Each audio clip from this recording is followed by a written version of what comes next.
Hello everyone, welcome back to my channel. आज की class में हम माउंटेन बिल्डिंग थ्योरीज की सीरीज को आगे बढ़ाते हुए आर्थर होम्स का सिद्धांत करेंगे। तो सबसे पहले आपको सिद्धांत का नाम ही पता होना चाहिए।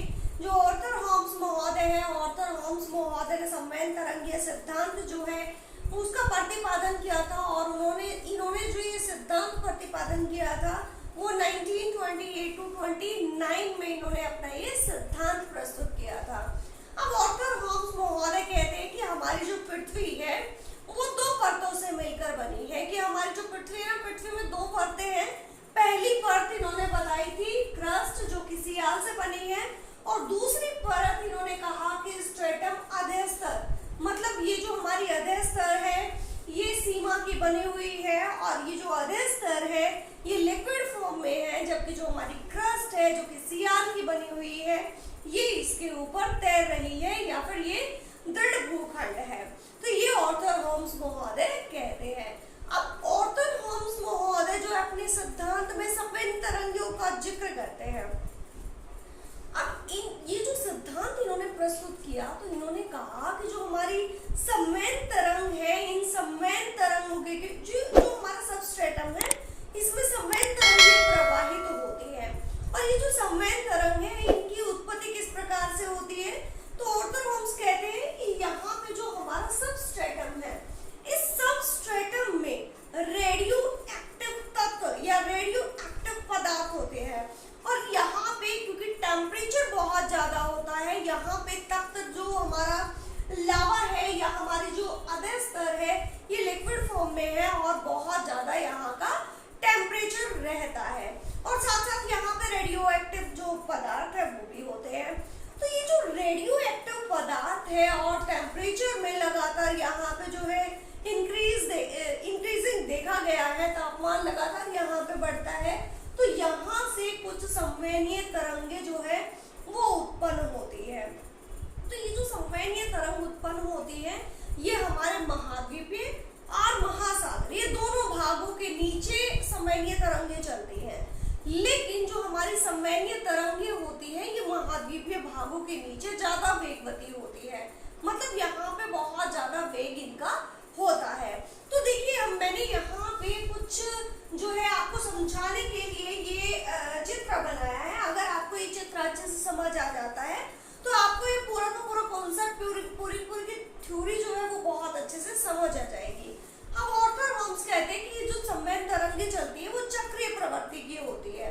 तो चक्रीय प्रवृत्ति की कैसे होती है? तो यहाँ पे देखिए ये हमारी महाद्वीपीय प्लेट है और इधर क्योंकि जो हमारी आर्थर होम्स की थ्योरी है वो प्लेट टेक्टोनिक जो थ्योरी है उसको भी क्लैरिफाई करती है, उसको भी आधार प्रदान करती है। तो यहाँ पे हमारी ये जो महाद्वीपीय प्लेट है और इधर महासागरीय प्लेट है। मतलब हमारी जो महाद्वीपीय महासागरीय प्लेट है, जो हमारा क्रस्ट है, इस क्रस्ट के नीचे जो हमारी यहाँ पे संवेदनीय तरंगे चलती है। और संवेदनीय तरंगे कब चलेंगी? क्योंकि नीचे टेम्परेचर बहुत ज्यादा हो जाएगा और टेम्परेचर जब ज्यादा हो जाएगा तो यहाँ से जो हमारी संवेदनीय तरंगे है वो ऊपर की तरफ उठना शुरू होगी। और जब ये ऊपर की तरफ उठना शुरू होगी तो ये दो हिस्सों में मतलब दोनों तरफ विपरीत जो दिशाएं हैं उनमें प्रवाहित होना शुरू होंगी। तो यहाँ पे जब यहाँ का टेम्परेचर बहुत ज्यादा हो जाएगा नीचे का तो यहाँ से संवेदनीय तरंगे ऊपर उठना शुरू कर देंगी।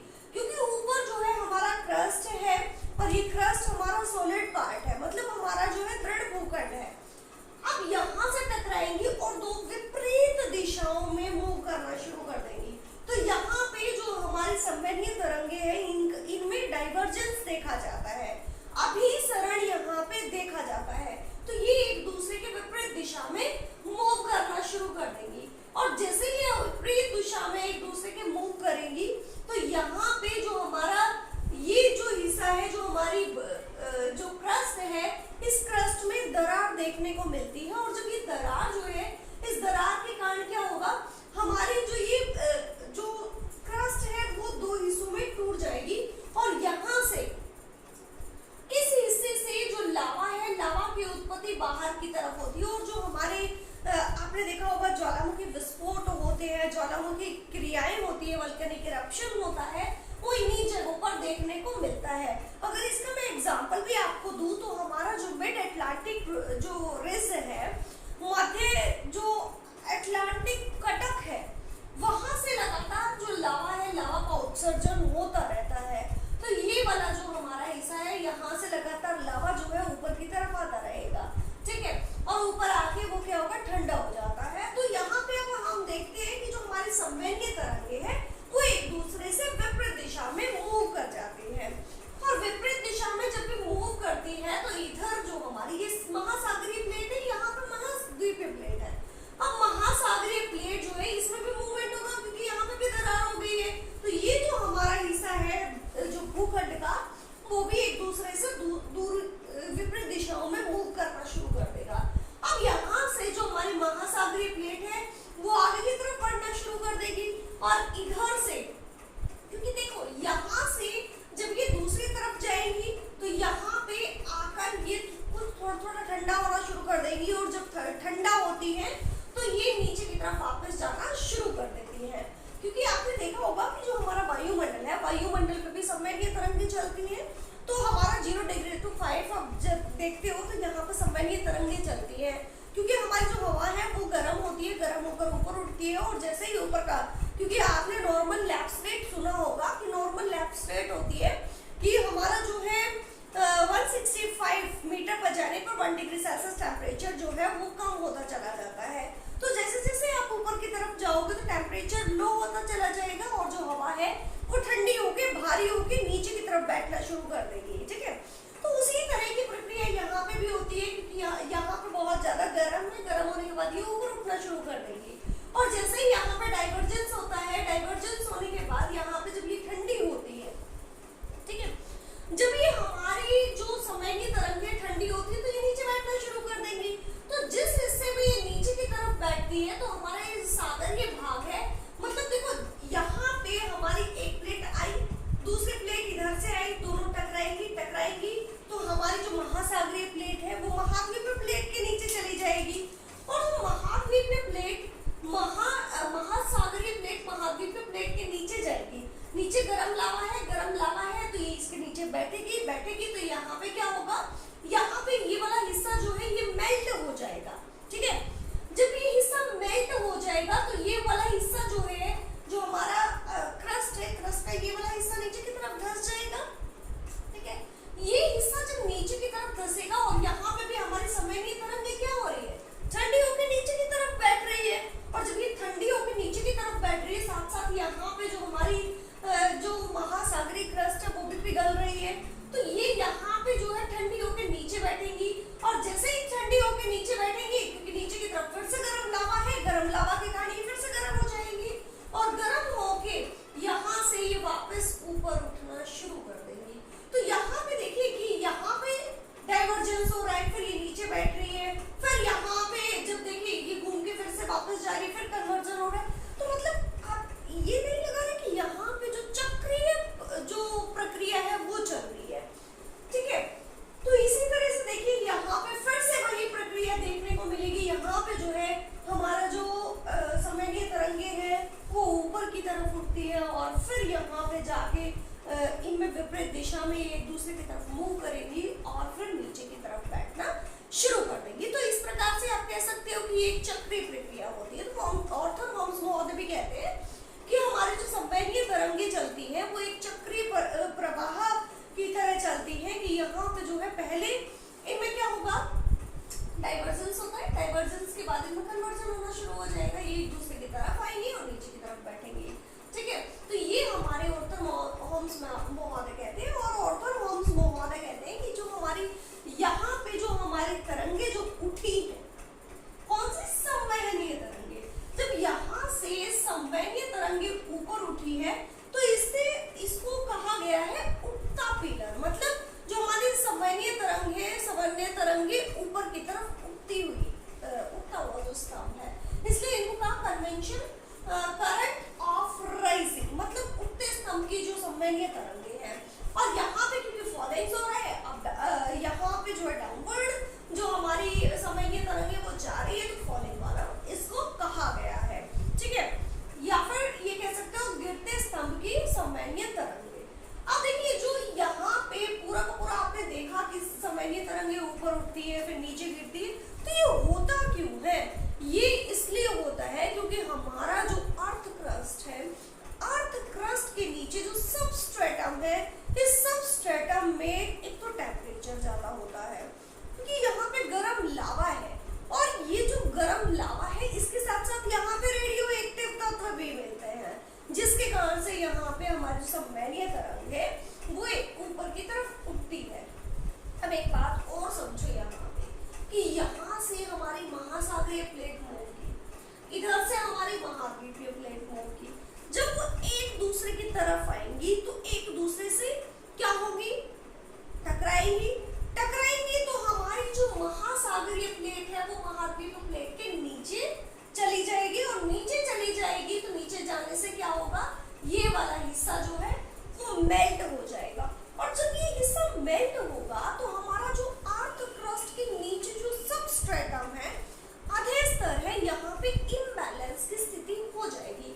और क्योंकि नीचे वाले जो हमारे यहाँ पे जो संवहनीय तरंग है, या फिर आप कह सकते हो कि हमारा जो सबस्ट्रेटम वाला हिस्सा है, यहाँ पे इम्बैलेंस शुरू हो जाएगा क्योंकि गैस की स्थिति हो जाएगी, लावा यहाँ पे बहुत ज्यादा हो जाएगा, तो वो क्या करेगा? वो यहाँ से निकलने की कोशिश करेगा, और दूसरी तरफ क्या होगा? यहाँ पे जो दरार पड़ी है, इस दरारी भाग से जो लावा है वो ऊपर की तरफ उठना शुरू कर देगा। ठीक है, तो इसी कारण से ये जो हमारी थ्योरी है, ये प्लेट टेक्टोनिक थ्योरी को भी एक आधार प्रदान करती है।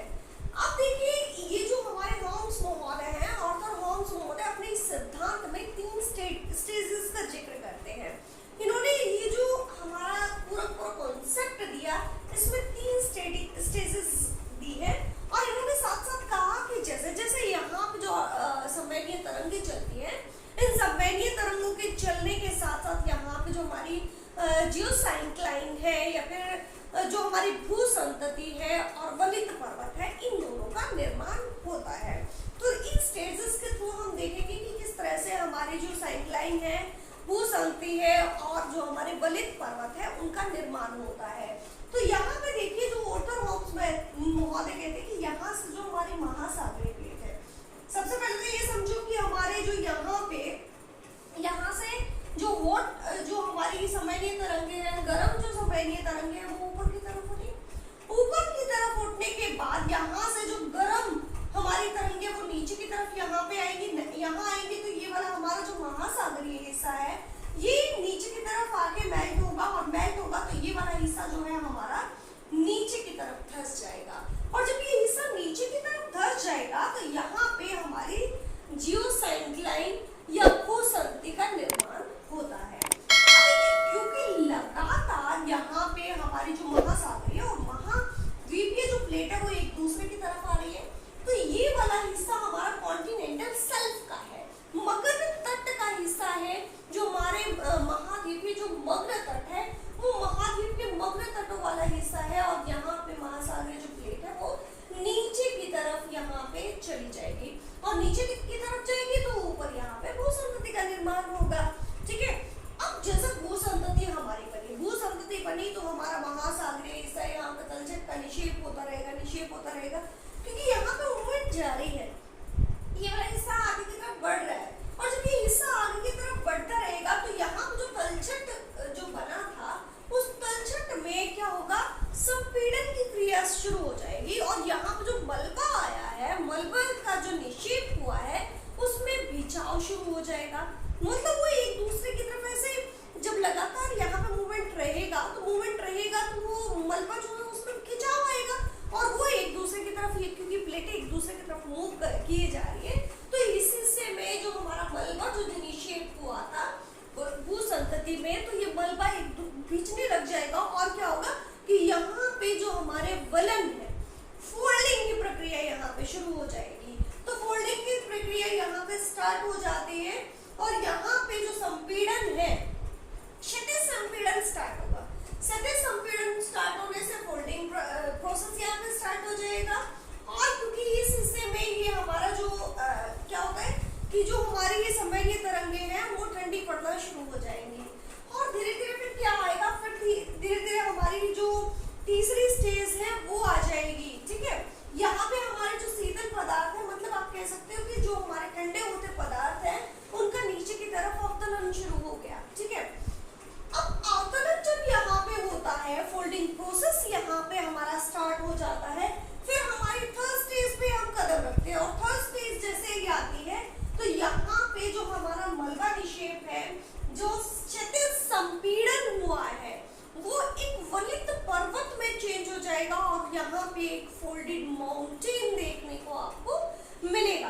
पर ये जो फोल्डेड माउंटेन आपको देखने को मिला तो यहाँ पे धीरे धीरे क्या होगा, जो हमारे गर्म पदार्थ है, इन गर्म पदार्थों में जो है शीतलन की प्रक्रिया स्टार्ट हो गई और धीरे धीरे ये जो हमारा पदार्थ है वो शीतल होना शुरू हो जाएगा और हमारा जो सबस्ट्रेटम है इसमें बैलेंस बन जाएगा और क्या होगा, ये जो हमारा संवहनीय तरंगे हैं इनका समापन होना शुरू हो जाएगा और लास्ट में हमारे पास क्या निकल के आएगा, लास्ट में हम देखेंगे कि यहाँ पे जो वलित पर्वत है तो वलित पर्वत यहाँ पे बन जाता है।